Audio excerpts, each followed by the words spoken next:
Assalamualaikum warahmatullahi wabarakatuh. Halo Sobat Setiap Fakta Kehidupan. Tidak lupa kami sampaikan salam sehat, salam sejahtera, semoga tercurah segala bentuk kebaikan dan juga kita semua dalam lindungannya.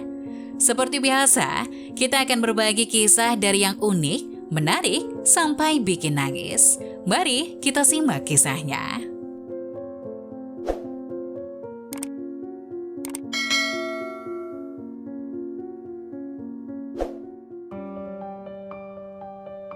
Wanita miskin berbaju kusut tidak diizinkan masuk ke toko mahal. Di hari berikutnya, penjaga pintu bukakan pintu untuknya.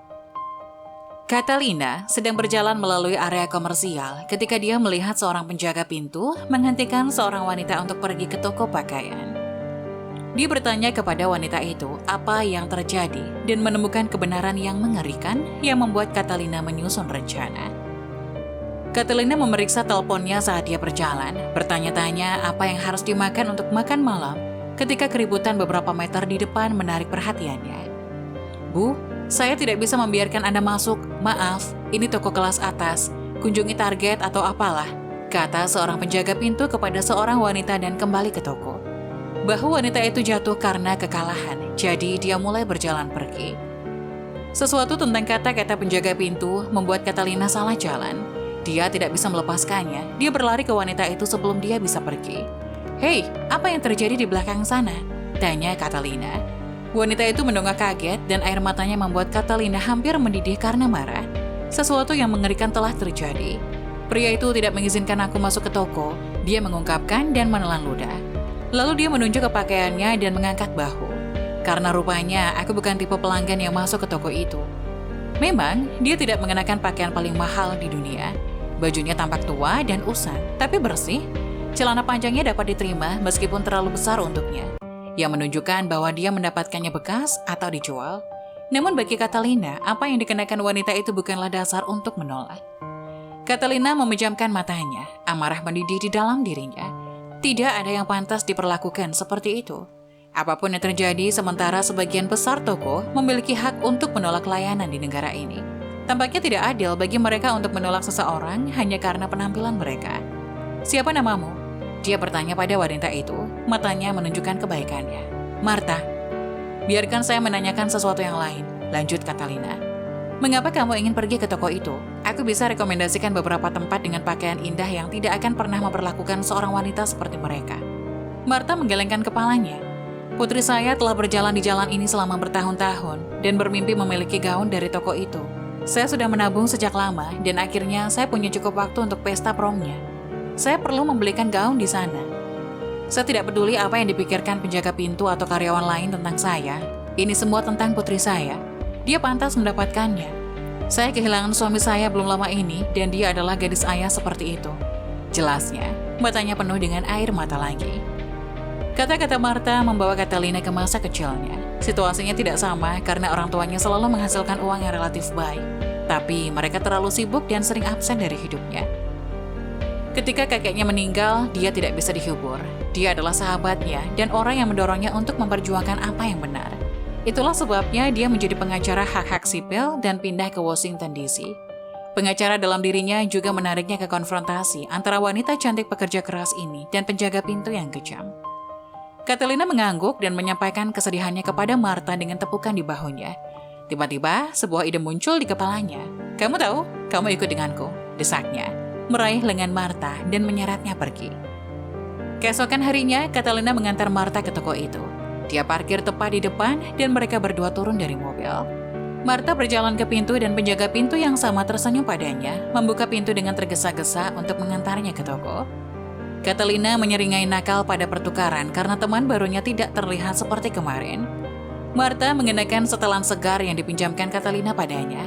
Rambut dan rias wajahnya dilakukan secara profesional dan jelas bahwa penjaga pintu tidak mengenali wanita yang dia perlakukan dengan buruk di hari sebelumnya. Catalina tersenyum pada penjaga pintu saat dia masuk ke toko.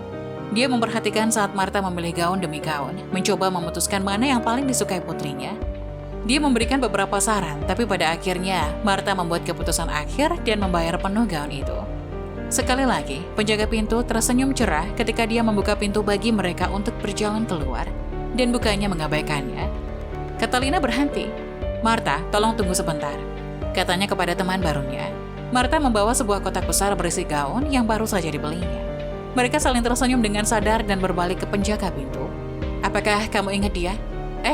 Maaf Bu, tidak," jawabnya. Kebingungan terlihat jelas di wajahnya. "Kamu melarangnya datang ke tokomu kemarin. Dia punya uang untuk membeli sesuatu, tapi kamu menolaknya begitu saja.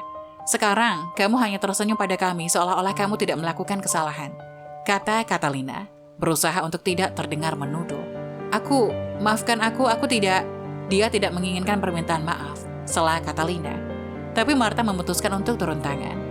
"Saya tidak meminta Anda untuk minta maaf. Saya hanya ingin Anda berbuat lebih baik agar toko ini menjadi lebih baik. Karena saya berhak berbelanja di sini. Saya punya uang untuk membeli sesuatu di sini. Tapi Anda menolak saya hanya karena pakaian saya. Itu tidak adil. Saya berharap itu tidak terjadi lagi," kata Martha dengan suara setenang mungkin. "Maaf," ulang penjaga pintu, menundukkan kepalanya karena malu. Catalina tersenyum, memperhatikan bahwa beberapa karyawan lain mendengar percakapan mereka. Wajahnya berseri-seri pada kebanggaan yang dia rasakan untuk teman barunya. Tulang punggung dan ketenangannya sangat mengesankan. Dia tidak ingin menuduh pria itu melakukan kesalahan. Dia tidak ingin hal itu terjadi lagi padanya atau orang lain. Berjuang untuk apa yang benar tidak selalu melibatkan pertarungan yang sebenarnya.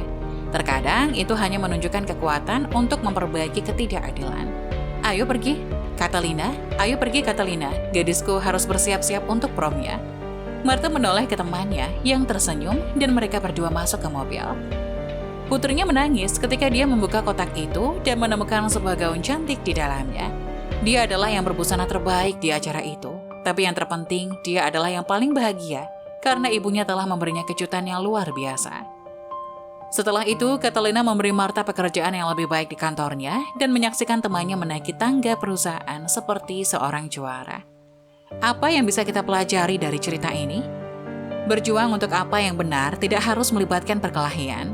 Martha dan Catalina menunjukkan kepada penjaga pintu betapa salahnya dia di hari sebelumnya dengan hanya menunjukkan biasnya.